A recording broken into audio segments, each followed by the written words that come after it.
Welcome back to the Cyber Resiliency Summit. My name is Christophe Bertrand, Principal Analyst at theCUBE Research.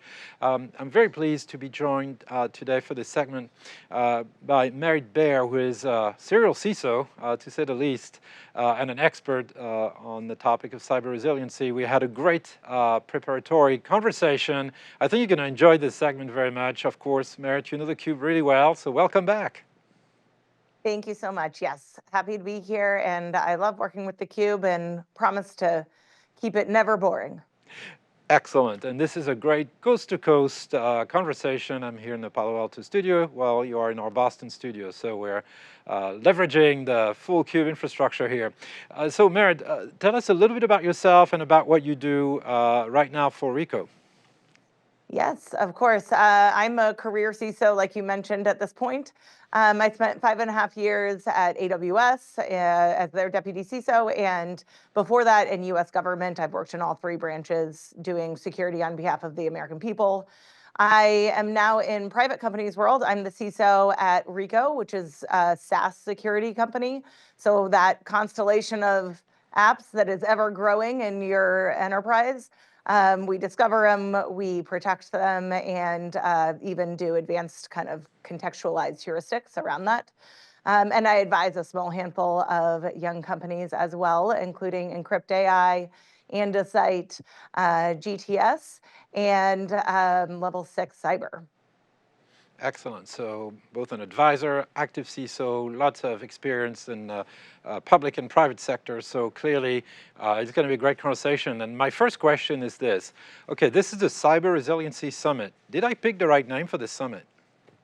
You know, I think that you did. However, folks are often tempted to pick a sexier term instead of the one that actually matters from a business perspective. So I think resiliency is hugely important. We always forget that in the CIA triad, you know, to the extent that we accept that as one of the definitions of security, where it's confidentiality, integrity, availability, that availability piece is actually really critical, and that you know, your data that is so well protected might not mean anything to the business unless you can actually access the infrastructure. And I think, you know, increasingly we're seeing folks really have demands around flexibility and availability and the kinds of ways in which security and sustainability go hand in hand. So it's certainly a timely issue, and I think especially with the growth of cloud as, you know, infrastructure, you have so many options for how to make yourself more resilient, but at the same time, you know, you have to architect for that. So it's an ongoing set of challenges. Absolutely. I had a great conversation with one of my colleagues who focuses on the DevOps space as an analyst, and we're just talking about this. I mean, why not build all of this from the onset, from the initial effort in developing applications and processes that are secure. So let's talk about that for a second. I mean, should there be guardrails in place for DevOps? Let's start with the starting point here. Yes, my personal view is that, you know, it is understandable that DevOps engineers want to run hard and fast and not care about other goods like security. And it is also security's job to make security democratized and, you know, make it sort of seamless and painless as an experience for both your, you know, engineers and for your end users. So I think it's, you know, that can be achieved through some tech, for example, templatization of environments, you know, guardrails, like you mentioned, and other taking advantage of ephemeral environments, lots of approaches that I think are increasingly available now that we are vending ourselves environments in this kind of modular way. But it also takes a set of behaviors and prioritization as an entity, right? There's some elements of business and political will that come from a security shop having the wherewithal to implement some of these as must-haves, because they do take some time and investment to develop. Right. So it seems to me that, you know, we talk about cyber resiliency, infrastructure resiliency. Really, that what this is about is building a system that delivers business resiliency, looking at all of the facets. You mentioned the data, the infrastructure. I come from that world, and certainly there's so much more around it that needs to be addressed. In our discussion, when we were preparing for this conversation, you used the term democratized insecurity. That's when we were talking about, of course, attackers and how they leverage AI. What do you mean by that? I mean, are we more at risk today than we were maybe a couple of years ago? I mean, I would hesitate to give any kind of made-up math about whether we are more or less at risk today than any other time in human history. But I will say that I think with the rise of, ransomware as a service and of the ability to kind of like buy toolkits online for malware or for bad behavior in a variety of manifestations, on some level that has meant that you don't even have to be very good to launch an attack or to quietly steal data from an entity. And I think that is a challenge for enterprises of any size, but especially for large enterprises that may have, an ever expanding number of resources within their environment of, lots of human and non-human identities, apps, app-to-app interactions, like you're just looking at such a vast set of data that it's really hard to know what to pay attention to and how to prioritize. And I think ultimately what it means for attackers is that they're for the most part, they are coming in the front door using valid credentials. And by that, I mean, they're not burning 0 days or like novel exploits, being able to get into your enterprise environment. They're just able to, hijack a legitimate set of credentials and then lateral around to get increasingly, significant amounts of access. And then be able to, enact damage. And like I said, this could take the form of something like ransomware or of like a data exfil kind of ransom where they threaten to release sensitive data. And of course, we see with the rise of regulations like GDPR that sometimes they actually create incentives for bad actors to monetize their compromise of an enterprise where, if it became public that they had gotten compromised, then the victim entity might be subject to really large fines. So the incentives really play in both directions in a lot of ways. And I think as we see that democratization where dark web forums are basically allowing folks to purchase some of this bad behavior, your enterprises are going to have to defend themselves in the ways that are also being made possible using that kind of technology that is distributed and also programmatic, being able to know what you know in a programmatic way and not just hope that you have dotted your I's and crossed your T's. Right, that's a very important point because there's clearly some mechanistic dimension to this. You have to have those sort of muscle groups and have muscle memory and be able to really understand as an organization what you need to do, not only to prevent, but also to respond.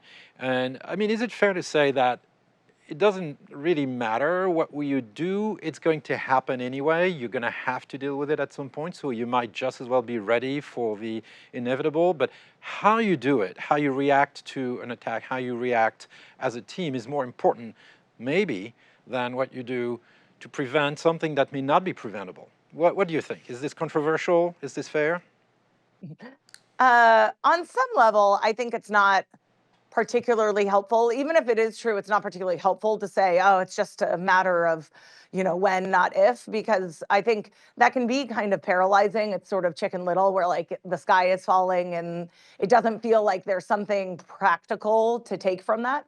But I think it is probably fair to expect that you will have a bad day, a day where something, breaks or where you don't notice something that you should have noticed earlier. It's one reason why I think, I often use that metaphor of muscle groups.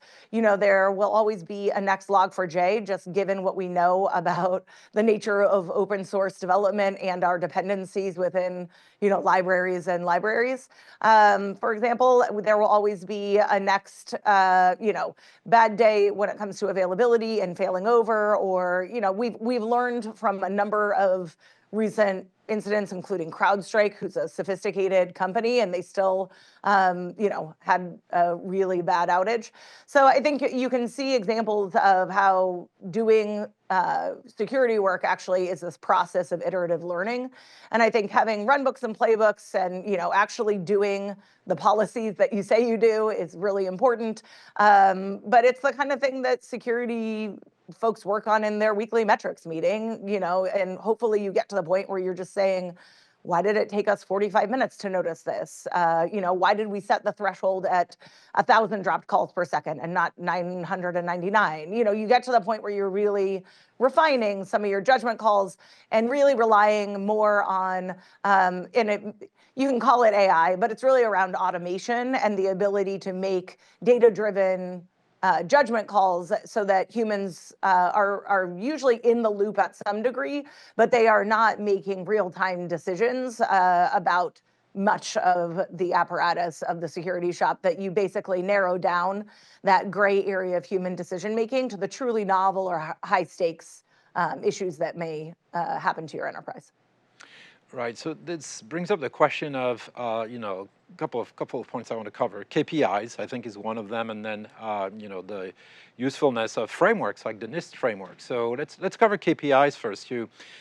Clearly, depending on the situation, depending on the team and the environment, you're going to be looking at a bunch of dimensions, lots of small stuff, but really what you're saying is let's focus on the big stuff, the big decisions.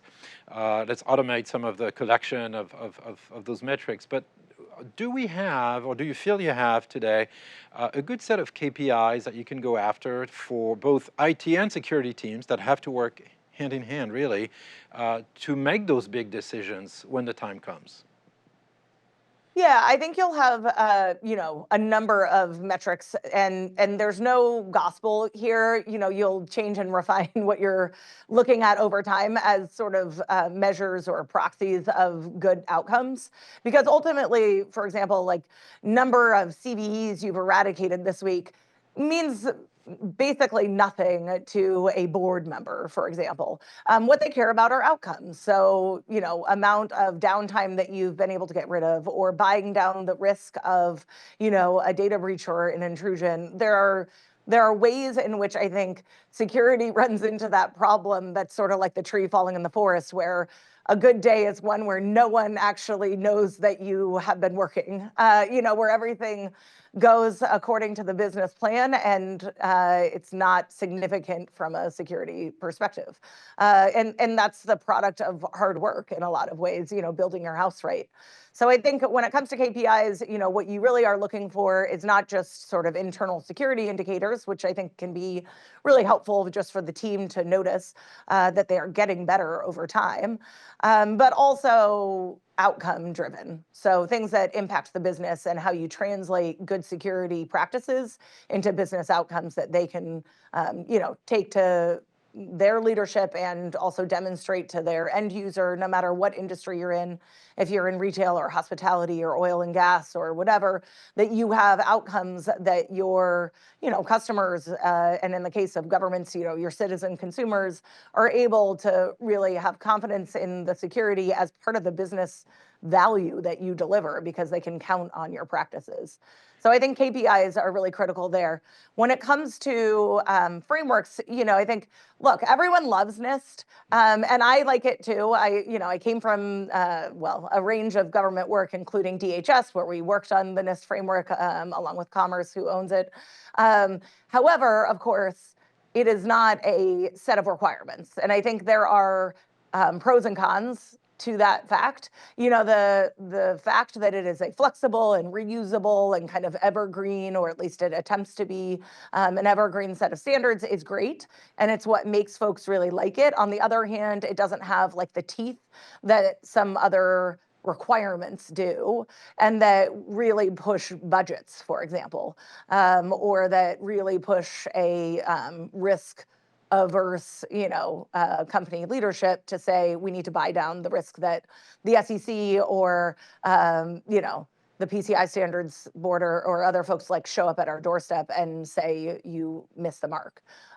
So I think that frameworks are really helpful. I actually developed a framework for secure use of AI for practitioners that I'm going to be publishing shortly with Oxford University Press, so stay tuned for that. We'll circle back around, and I think it's really helpful to have things like frameworks for emerging questions so that you can see how other practitioners are approaching some of these problems, but there's certainly not going to be sort of like your be-all, end-all. I think a first principles and kind of a primitives-based approach is certainly inherent to security practitioners, but it doesn't mean that someone's going to do the work for you.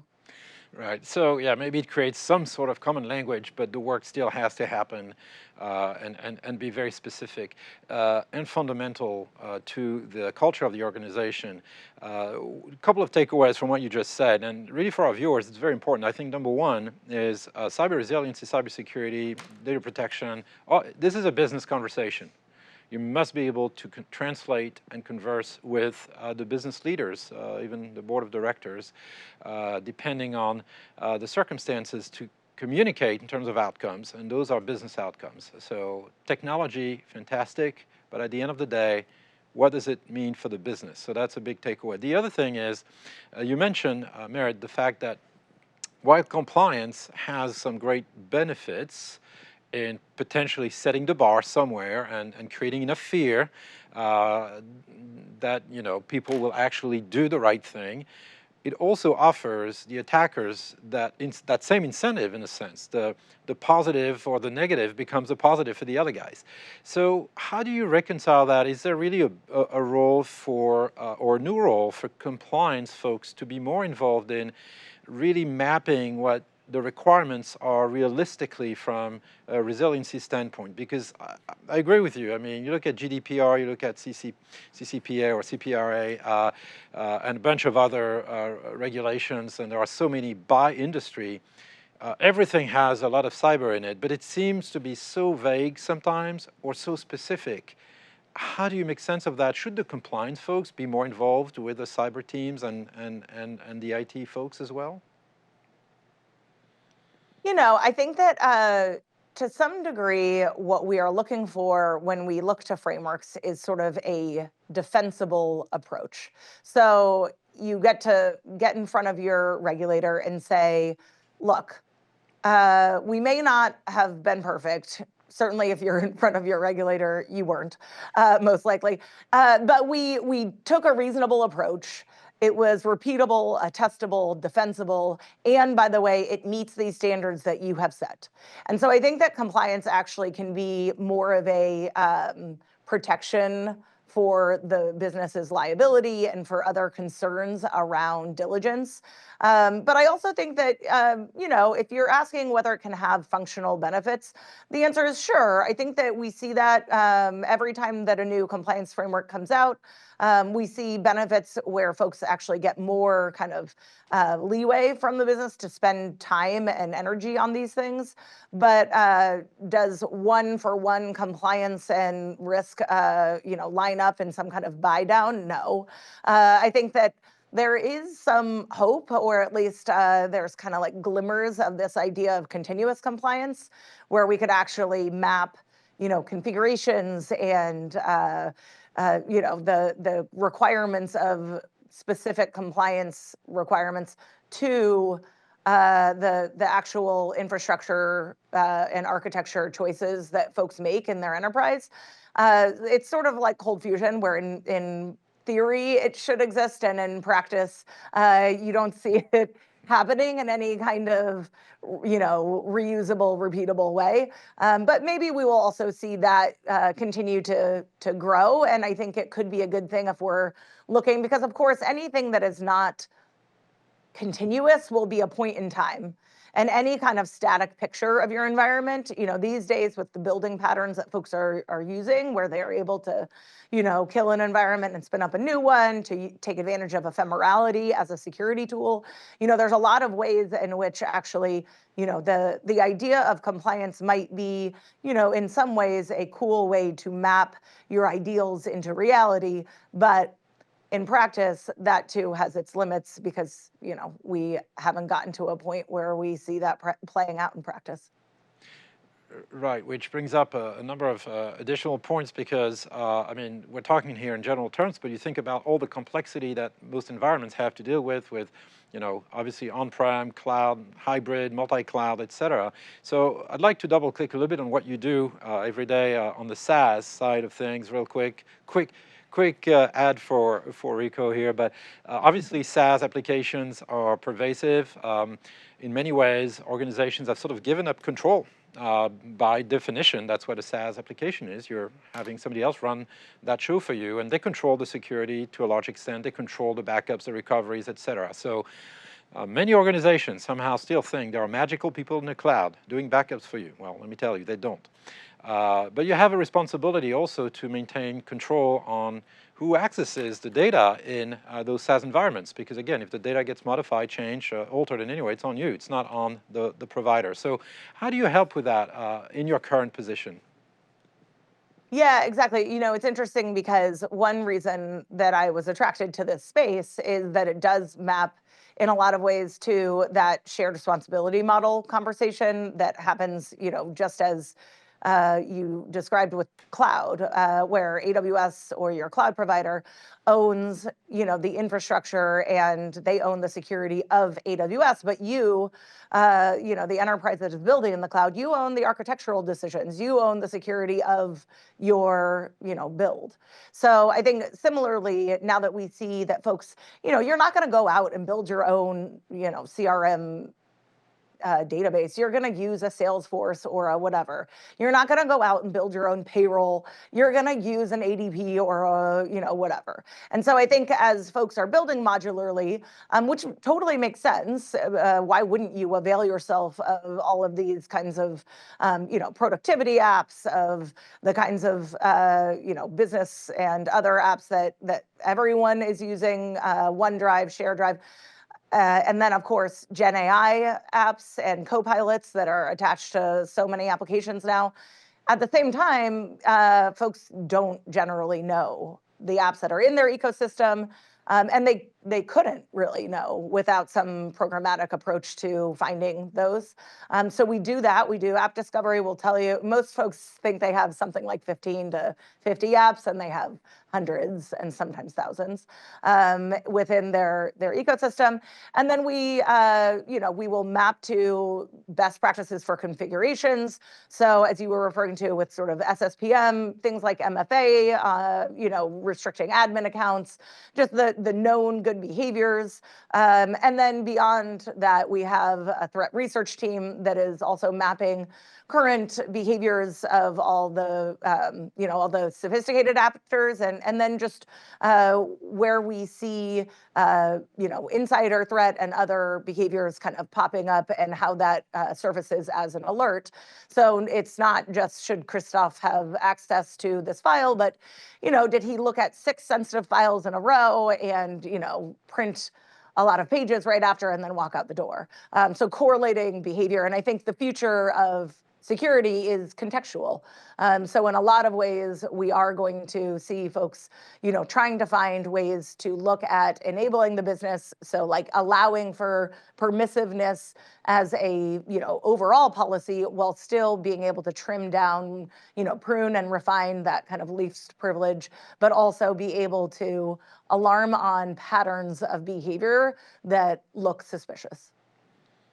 Great. And I think that's such an important topic. I'm sure we'll talk a lot more about it in the next few quarters. Merritt, thank you so much for joining us today. Great conversation. Maybe some closing comments or one recommendation for our viewers. What should they do next after watching this segment? Oh, goodness. Well, you know, go kiss someone you love. I think that, you know, at the end of the day, you know, usually on these kinds of panels, folks say something like, what keeps you up at night? And I really do think that the answer should be that you aren't up at night. You know, build in, given that this is a resiliency summit, but I think I might say this no matter what, like build in a system that doesn't rely on any one human. You know, so make sure that there is sort of like this good intentions are not enough foundational belief to your security approach, where you have, taking advantage of automation, but also you have, an alias for your, break glass notifications that goes to more than one person, for example. Like putting these behaviors in tactical ways that reflect this fundamental belief that your security shop should run as like a series of good behaviors over time, this muscle group that gets stronger, and certainly, that any one individual can't make or break your enterprise. Well, Merritt, thank you so much for your time. Great advice, great conversation. I'm sure we'll see you on theCUBE very soon. Thank you again. I hope so. Thank you. And to our viewers, stay tuned. CUBE.net, Cyber Resiliency Summit. Stay tuned. There's more coming your way.